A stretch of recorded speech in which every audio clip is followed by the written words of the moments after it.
Welcome, everyone. Round of applause for our musicians, please.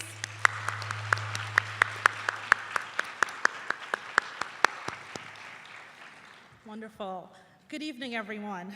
Welcome to the 2022 Queens College Academic Excellence Awards ceremony. My name is Taruna Sadhu, and I am the Director of Honors and Scholarships, as well as the Director of Macaulay Honors College here at QC. I would like to extend a warm welcome to all of our awardees tonight, family, friends, faculty, and staff joining us in person, as well as via our live stream. Welcome and hello, everyone.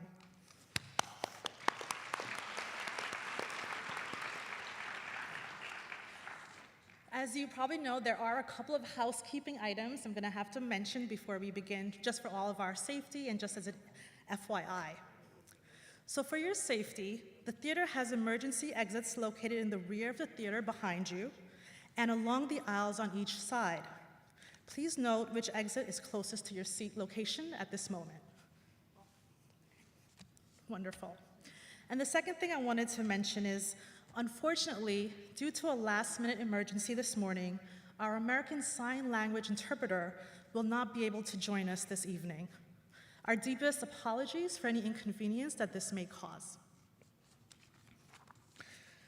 Nonetheless, tonight is a very special evening as we gather to recognize and celebrate some of our most outstanding undergraduate students and their academic performance in the 2021-2022 academic year. Awardees, congratulations on achieving such a high level of academic distinction, especially during what we know has been a very trying time, but one that you've maneuvered with tremendous grace, resilience, and focus. Your high academic achievement speaks volumes of your abilities and your character. As such, you've proven to be academic leaders on campus, and we hope that tonight's event continues to inspire you to further use your talents, your gifts, to lead and to serve and to grow on campus and years beyond. Engagement inside and outside of the classroom will ensure that your quest for knowledge will always be fulfilled and rewarded. Additionally, your achievements will inevitably allow you to further distinguish yourselves as leaders, as global citizens, when competing for highly competitive and selective scholarships and opportunities. Such opportunities could include the Jeanette Watson, Goldwater, Marshall fellowships, for example, or even the Truman or Rhodes scholarships. And of course, when applying to prestigious graduate schools and universities in the US or internationally. Family and friends, where are you? Can I get a hello? There you are. Round of applause. And hello to those in the live stream as well. I would like to take a moment to acknowledge the efforts of our family and our friends, the hard work, the commitment to ensuring that your scholars who are sitting here or joining us virtually achieve this incredible honor and recognition here tonight. Without your sacrifices, your support, this journey may not have been possible. Similarly, some of the many scholars I have spoken to over the last several months have shared how much they deeply appreciate the faculty and the staff on this campus and on this journey as well. Whether obtaining guidance and helping to master content in the classroom or an inspiring conversation over coffee or tea that further fuel the scholars' goals and dreams, they were deeply appreciative. So scholars, please join me in acknowledging the family, the friends, the peers, the faculty and staff who have supported your path to academic excellence here tonight.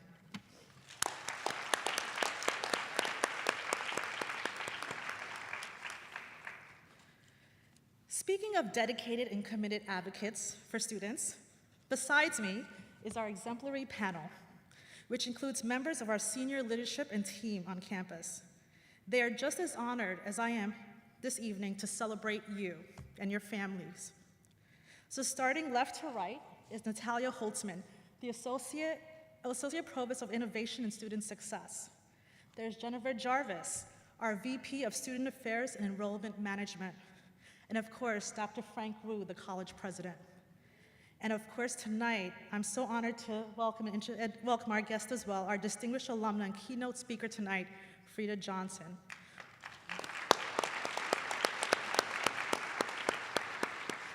You'll hear from her in a little bit, but Frida is the Queens College Foundation trustee, as well as a board member. Thank you all for being here and being so committed to the Queens College student. Now, it is my pleasure to welcome to the podium Jennifer Jarvis, who will also provide her with your greetings. Jen.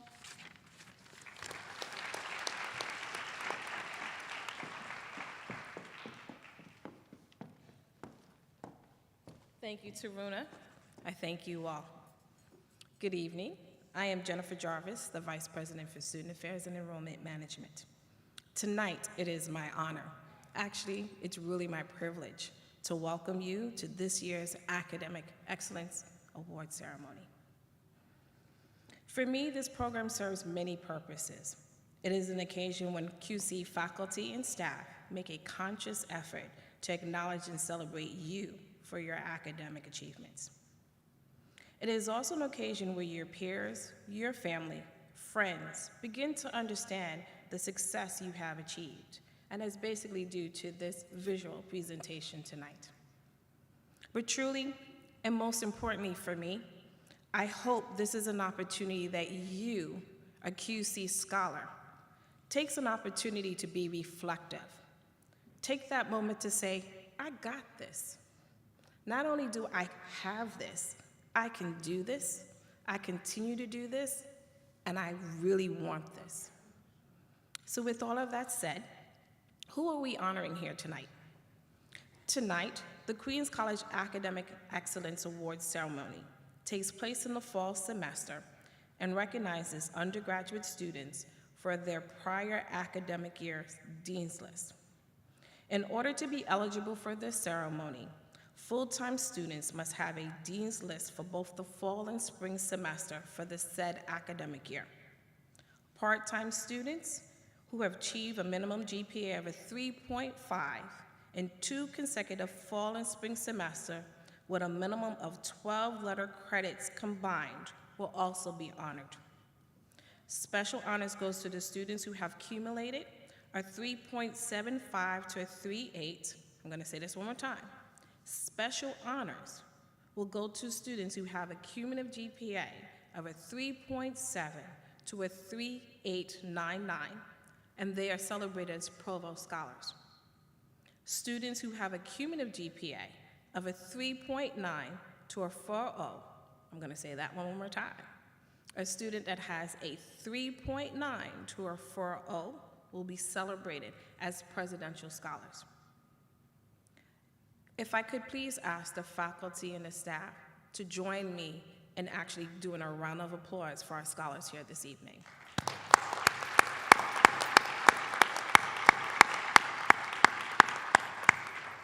This program is about you, all that you have achieved, and I look forward to seeing you again next year at this time, recognizing you once more. So at this time, it's for me to invite President Wu to the podium to share a few words of encouragement and acknowledgement. But once again, congratulations to the Queens College Scholars. President Wu.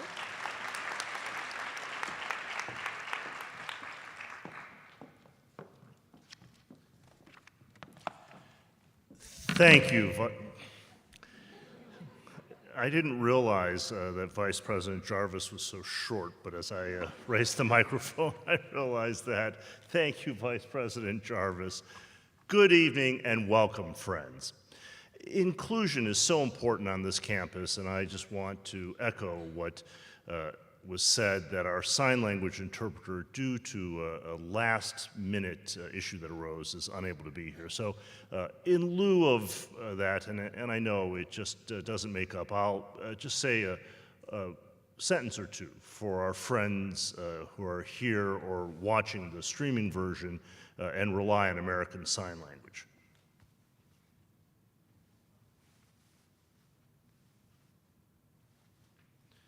So that was just my personal apology to anyone who's deaf or hard of hearing and using sign language. For me, this ceremony, the Academic Excellence Ceremony, is one of the high points of the fall semester as it gets crisp outside and as we look forward to the holiday season and we gather in person. Isn't it great to be back in person on this beautiful campus of ours? This is when we come together to acknowledge you, our outstanding students, and all those who contributed, because we know nobody achieves success on their own. You count on family and friends, on the cohort you are part of, and that sense of community is what has sustained us through 2 years that are just unlike anything that we've experienced. So to be able to gather now and see our old friends and make new friends once again, that really is what the undergraduate experience is all about. The Presidential Scholars, the Provost Scholars, and the Dean's List that we celebrate, they've achieved success using technologies and platforms that I couldn't even have dreamed of when I was their age. You all have juggled your classes and assignments with jobs and internships and so many personal responsibilities, even as we transitioned to Zoom and then back again, and we have hybrid classes and all of these new means of educating ourselves, of learning, and of pursuing research. I congratulate you wholeheartedly on all of your accomplishments, and I look forward to not just the moments we will spend here, but the rest of your time here at Queens College. And it's so important, again, to acknowledge those who have raised you, nurtured you, taught you, and mentored you. So one more round of applause for everyone who's here with us. Now I have the pleasure of introducing this evening's keynote speaker, our guest of honor, Frida S. Johnson. An alumna of this institution, class of 1968, Ms. Johnson entered public finance when women were rare, almost non-existent in that industry, and it's thanks to her breaking through the glass ceiling, becoming the first woman ever to head the public finance division of Moody's Investor Services. Really, that's the top of that field, as well as becoming the first female executive vice president there. It's because of her that public finance has been transformed, and that now young women can imagine and can achieve those same roles. She then went on to lead Government Finance Associates Incorporated, a leading boutique which advised state and local governments and public authorities on debt, financial management, and strategic planning. Even our very own Summit Residence Hall benefited from her insight.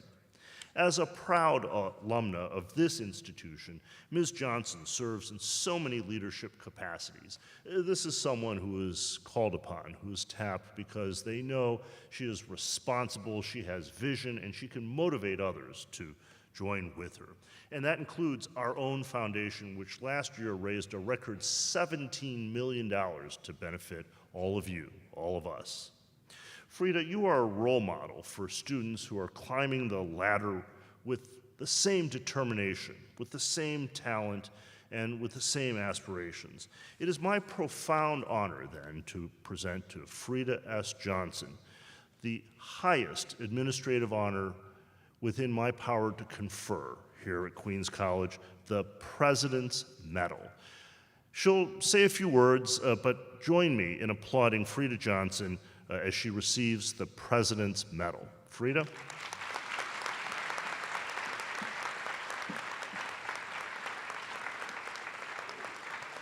Where's our official photographer? We have to get the photos.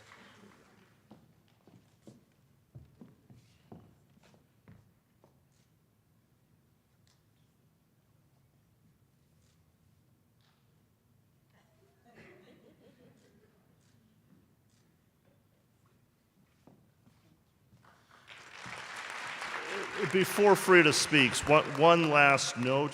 It's customary at this ceremony that we shake hands, but in recognition that Some are still nervous, and understandably, we'll forego that. If you'd like to bump elbows, I'm happy to do that with you.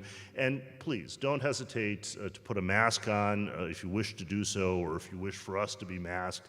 And do use hand sanitizer. We want, even as we welcome people back, to understand that safety protocols, our health, that's part of the social contract which binds us together. We'll now hear some remarks from Frida S. Johnson, recipient of the 2022 President's Medal. Frida?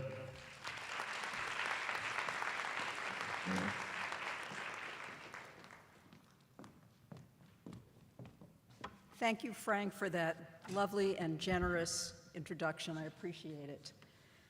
And hello, everyone. I'm honored to be the recipient of the President's Medal and to deliver this keynote address to you, the recipient of so many different academic achievement awards. Congratulations to you all. I'm so proud to be a graduate of Queens College, and I'm proud to be a member of the Board of Trustees of the Queens College Foundation. Queens College changed my life. When I think of Queens College, I'm reminded of the inscription on the Statue of Liberty, The New Colossus, by Emma Lazarus. I've edited it. Give me your tired, your poor, your huddled masses yearning to breathe free. Send these, the homeless, the tempest-tossed, to me. I lift my lamp beside the golden door. I consider Queens College part of the institutional infrastructure that can fulfill the dreams implicit in the Lazarus poem. We have at Queens College graduates who are immigrants, also graduates who are the children of immigrants, of which I am one, and who have benefited from an education at Queens College. This is why I'm so committed to Queens College. I'm emblematic of so many Queens College grads, those from humble backgrounds who achieve success, because my degree from Queens College completely changed my life. I want to help others succeed, and an education at Queens College provides a strong foundation to meet that goal. The college has a lot of famous alums in a variety of fields. Science, Dr. Marie Maynard Daly, the first African-American woman to receive a PhD in chemistry. Business and technology, Charles Wang, the founder of Computer Associates. Government, Adriano Espelat, the first Dominican American and the first formally undocumented immigrant to serve in the US Congress. Andrew Goodman, one of the iconic martyrs of the civil rights movement. Commerce, Sir Nasser David Khalili, real estate developer in London who received his knighthood in 2020. Entertainment, Jerry Seinfeld, need I say more? And many others who have made significant contributions to New York City, to this country, and to society at large. I am confident that many of you here tonight will be added to that list. My parents did not want me to go to college. My father, an immigrant from Germany who never finished high school, said it would be a waste of his money because I would just get married, have children, and end up in the kitchen. My mother, who grew up in Vienna and who was a high school graduate, did not understand how my going to college would get me a husband, because that was her end-all and be-all for me. I do not harbor anger towards them for these views, as they had terrible lives, ripped from their respective homelands and families, fleeing the Nazis to go to a land about which they knew little. My mother and her immediate family barely escaped Austria and owed their freedom and their lives to an SS officer who was the illegitimate son of my mother's uncle and an Austrian woman, and who did not want his Jewish parentage revealed. My father, whose own father had died in Germany fighting for the Kaiser in World War I, was sent to the U.S. by his mother, who didn't accompany him. He traveled alone as a teenager to live with an aunt in New York City and never saw his mother again. Fear was the overarching emotion of my parents' lives. Fear when they had to flee Europe, fear about adapting to this new country. It was not until I was much older that I came to fully appreciate the turmoil of their lives and the sacrifices they made for me. I, on the other hand, always identified as an American, not really as a child of immigrants. I always wanted to have a career and be financially secure on my own, unlike my mother. Queens College provided me with the means to achieve my goals. Because of a helpful placement officer at Queens College, I went on lots of interviews because I was unsure of the kind of work I wanted to do. I was a poli-science major. It was the 60s. I was interested in government. I spent time marching for civil rights and against the war in Vietnam. One of the interviews that I did go on was with a company called Dun & Bradstreet, which is a former shadow of its former self, where I initially interviewed for a job as a credit reporter. However, when I went in to start work on my first day, the human resources head said there was an opening in the municipal services department where research was undertaken at the client's request, institutional investors, on the creditworthiness of municipal governments. The job sounded very interesting, but the icing on the cake was the extra $300 a year they were offering in salary. And trust me, in 1968, $300 was a lot of money. Dun & Bradstreet already owned Moody's, a bond rating company, and in 1970 merged those of us in the municipal research department into Moody's. In 1979, the head of the public finance department at Moody's unexpectedly passed away. Dun & Bradstreet, which at the time had not one woman executive among its 40,000 employees, promoted me to head of the public finance department. I worked for Dun & Bradstreet and Moody's for 21 years, the last 12 of which as head of the public finance department. I loved my work, and I blossomed. Yes, I encountered a lot of sexism, discrimination because I was a woman, inappropriate remarks, everything you've read about. But I put my head down and kept working. Success is the best revenge. When I was made head of the department, I was also made a member of the Dun & Bradstreet Senior Management Group. At my first meeting in 1980, there were 35 white men and me. I have a picture of that meeting, and it clearly looks photoshopped, but it was very real. There were men in the group who resented me and let me know they did. There were men in the group who took me under their wing, and men in the group who tried to get me into bed. I ignored the idiots and kept on working. When I started at Dun & Bradstreet, there was a young man working there, Chester Johnson. I was drawn to his intelligence, wit, hard work ethic, and it didn't hurt that he had a cute Southern accent. We became colleagues. He left about a year after I started, but we saw each other at conferences and at business events, particularly after I became head of the department. He went to work at J.P. Morgan and was head of their public finance advisory group for a number of years. He left to join the Carter administration as Deputy Assistant Secretary of the Treasury. And then he started his own public finance advisory company, Government Finance Associates, Inc. In October of 1987, a letter came across my desk at Moody's from Chester asking me out to dinner. Chester and I became engaged in August of 1988. I proposed. I knew a good thing when I saw it. And we married in May of 1989. Shortly thereafter, I left Moody's and went to work with Chester at his company. Chester is by far the most important person in my life. He is a true Renaissance man, an astute investor, has a mastery of mathematics, a successful businessman, and is an award-winning author. He writes both poetry and, more recently, nonfiction. His latest book, Damaged Heritage, The Elaine Race Massacre and a Story of Reconciliation, has been an Amazon bestseller. His poem, St. Paul's Chapel, named after the iconic chapel that was the relief center for workers at Ground Zero after 9/11, has been the memento card at the chapel since 2002, with over 1.5 million cards distributed to visitors at the chapel.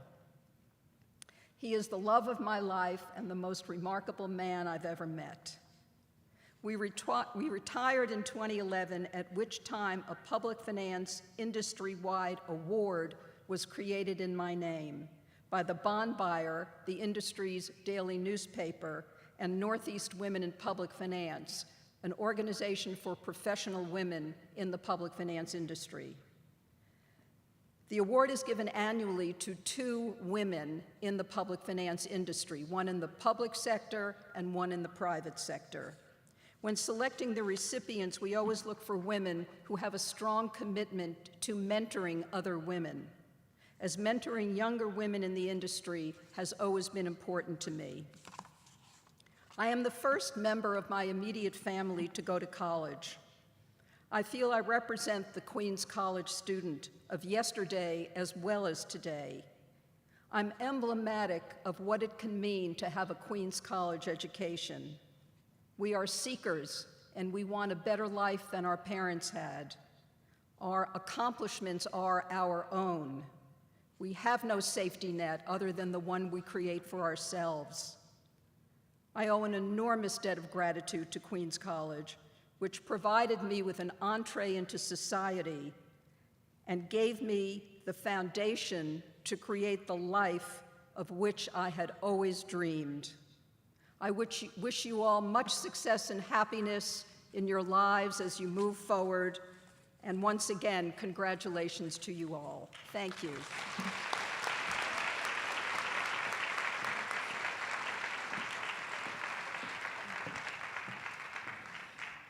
Thank you so much, Frida. Thank you for exemplifying the QC model we learned so that we may serve. And thank you for sharing with us the transformative effect and proving to us that a QC degree has, both personally and professionally. So we've come to the point in the evening where we will get to actually see our honorees obtain their lapel pins for the distinctions, their certificate holders, and of course, a photo opportunity. But before I begin, I have a few more housekeeping reminders, so please bear with me before we move along in the program. So guests, as our students walk across the stage, you can view their names in alphabetical order in the programs and their wonderful accomplishments.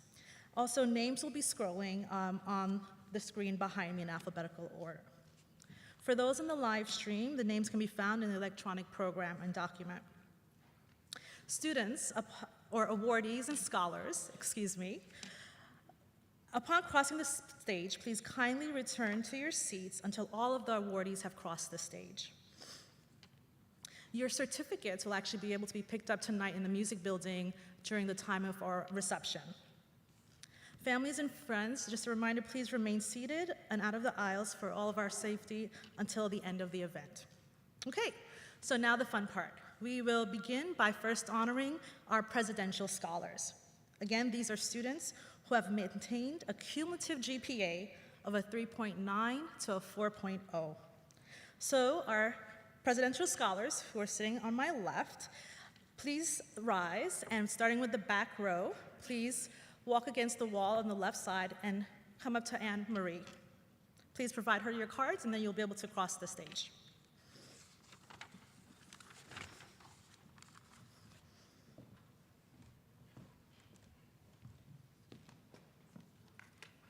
And we will have our musicians play us in.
All right, a round of applause for our presidential scholars.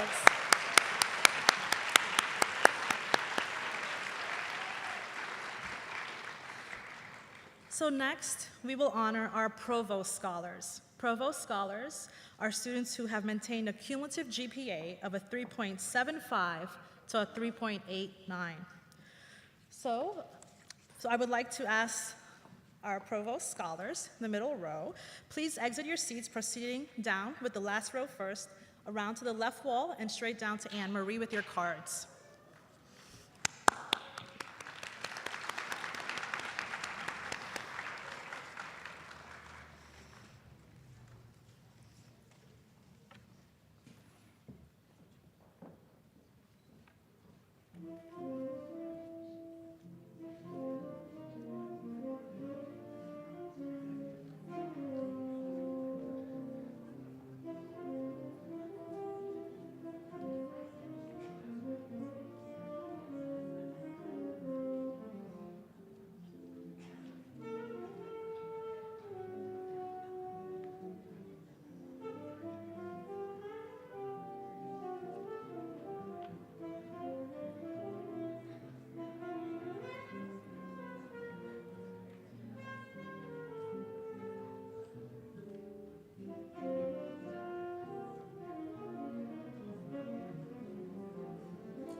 round of applause for our Provost Scholars.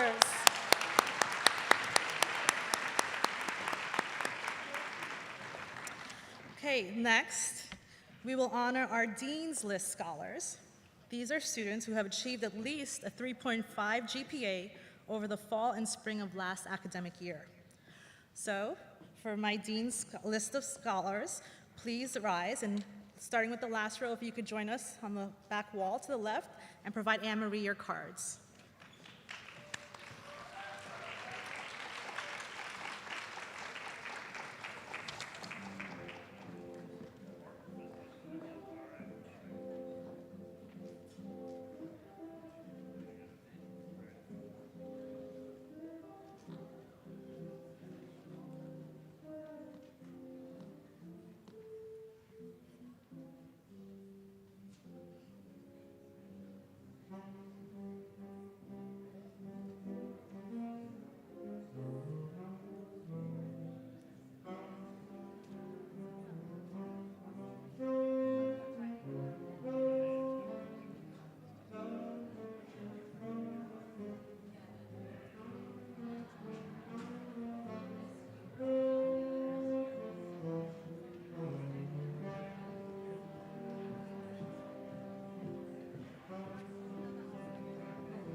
Okay, everyone. Can we give a last round of applause to our Dean's List?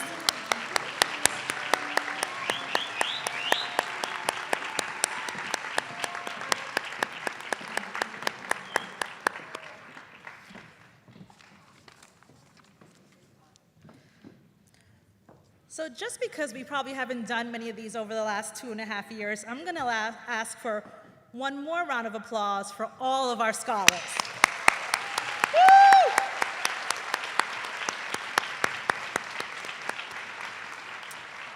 Woo! So to wrap up, I would like to thank all of our speakers this evening for their words of inspiration. I am certain that they will serve our scholars well both academically and professionally for a long time to come. Awardees, again, congratulations. We look forward to continuing to support your success and endeavors on and off campus as students and as alumni. As I wrap up, I would like to take one moment to say thank you to several teams on this campus that have been instrumental to tonight's celebration. Specifically, the Office of the President, Office of Campus Events, Office of Communications and Creative Services, Office of Information Technology Services, of course, our campus security team, Office of Honors and Scholarships, the Aaron Copland School of Music and their incredible talent,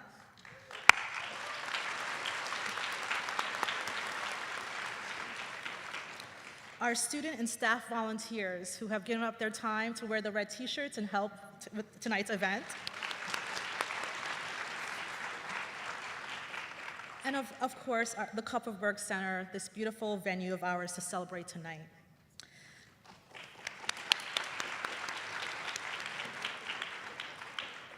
I would like to invite all of our scholars, our faculty, our guests to join us in the music atrium for some refreshments. You'll be able to use the doors to my left to transition to the reception. Scholars, a note, you will obtain your certificates in MU 226 tonight or whenever you have time during the next week on campus in our office. But that concludes our event. Again, thank you for being here and enjoy the rest of the night.